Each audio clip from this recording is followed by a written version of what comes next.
Man, this next one of my favorites, actually.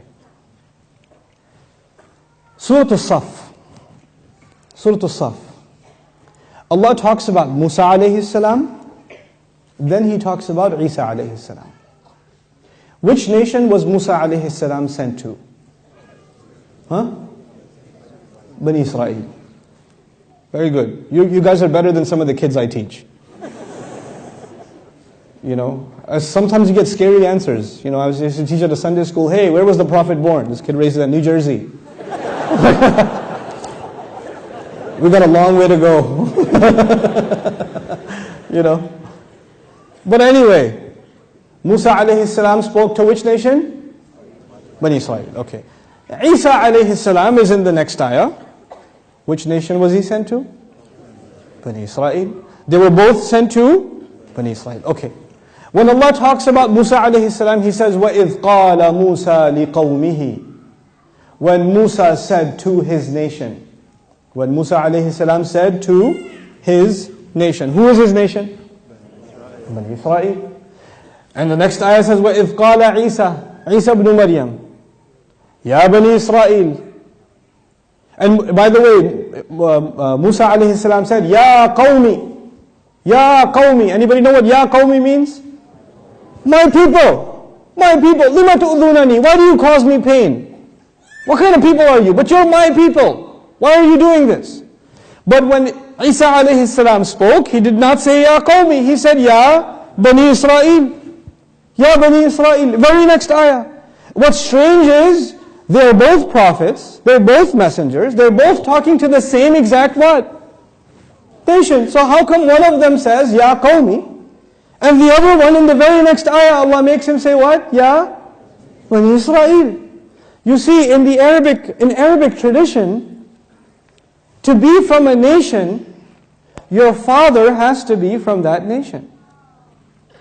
To be from a nation, who must be from that nation? Your father.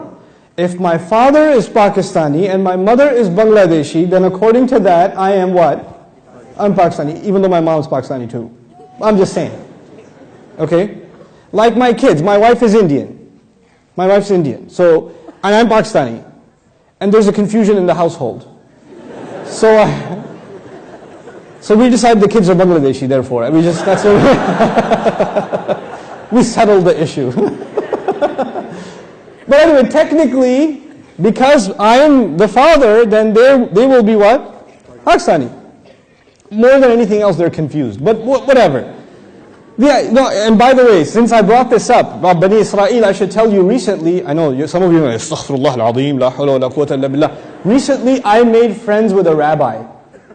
La hawla wa la quwwata illa billah al-Ali al-Azim. Some of you are getting up right now like, I'm leaving here. So what happened was, I was giving a talk about Ibrahim alayhi salam to non-Muslims.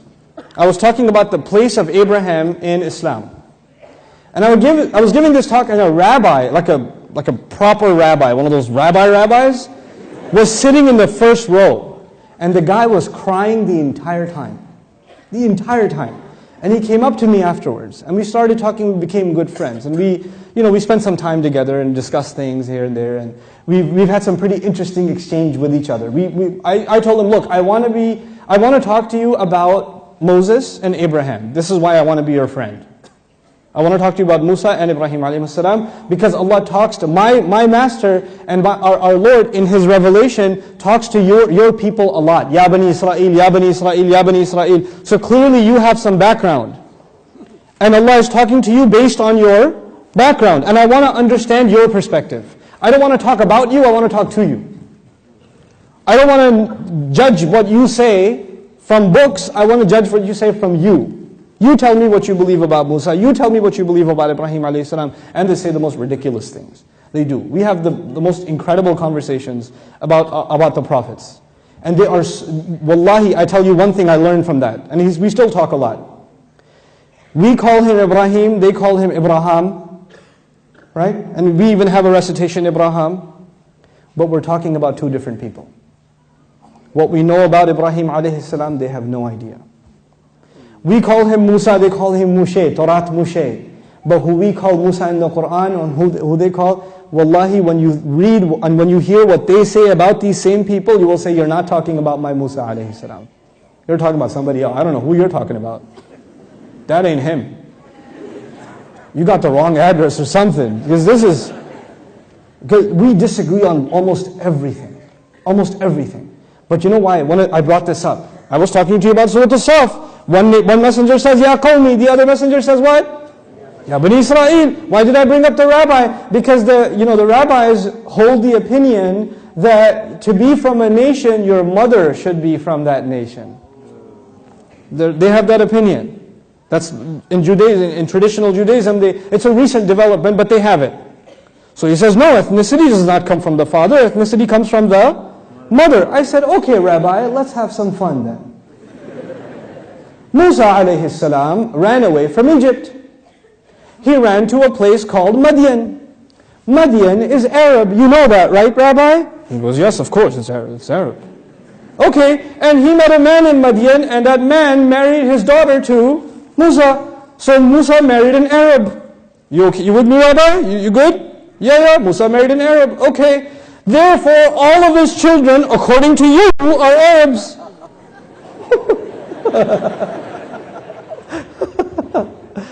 So he's just like, I gotta go. Ethnicity comes from who? Father. The father. That's why, Rabbi, you call your people the sons of Israel. You don't call your nation by the name of your mother. You call your nation by the name of your father. All of humanity is called children of who? Adam, not Hawa. We call ourselves Banu Adam, children of Adam. Why? Because our identity comes from who? The father. This is how it started, guys. Last name Adam. That's how it started. And it's been that way since. It's been that way since. Now, coming back to this. To be from a nation, who has to be from that nation? When Musa alayhi salam says, Ya Qawmi. You know what he's saying? You're my people, because my father is from you. Isa alayhi salam in the Quran never says, Ya Qawmi. Never says, Ya Qawmi. He always says what? Ya Bani Israel. And he cannot say Ya Qawmi. Because if he says Ya Qawmi, he would be saying, my father is from you. The technical problem with that is, he doesn't have a father. So he cannot say Ya Qawmi, he can only say Ya Bani Israel. The Quran protects the virgin birth of Jesus better than the Bible. Ya Bani Israel. This is what you call precision beyond human ability. Allah didn't have to write a separate chapter on why we believe that Isa alayhi salam is not, born of or doesn't have a father. He can just make him say Ya Bani Israel, and that's enough. That's enough. And what did I tell you? Identity comes from who? Father. So we say about the Rasul sallallahu alayhi wa sallam, Muhammadun ibn Abdullah. Muhammad ibn Abdullah. Right? Okay. We say, for example, Umar ibn al-Khattab. But we say Isa ibn, oh, Allah broke it. Because this time you cannot have another identity. Sorry, there's no father available. There's no father. So you have to say what? Maryam. There is no other man. There is no other person. When you talk about them and you say Ibnu and you say a woman's name. Except who? Isa alayhi salam. Because it's a part of our belief that there's only one parent. There's no other parent, so you have to say Ibn Maryam. And this is an honoring of Maryam salamun alayha, and it's a further validation of the virgin birth. In some renditions of the Bible, the first chapters of the Bible are the lineage of Jesus. And the husband of Mary and all of that. The Quran completely cleanses the messenger and Maryam salamun alayha of this accusation. So this was the second example that I wanted to share with you.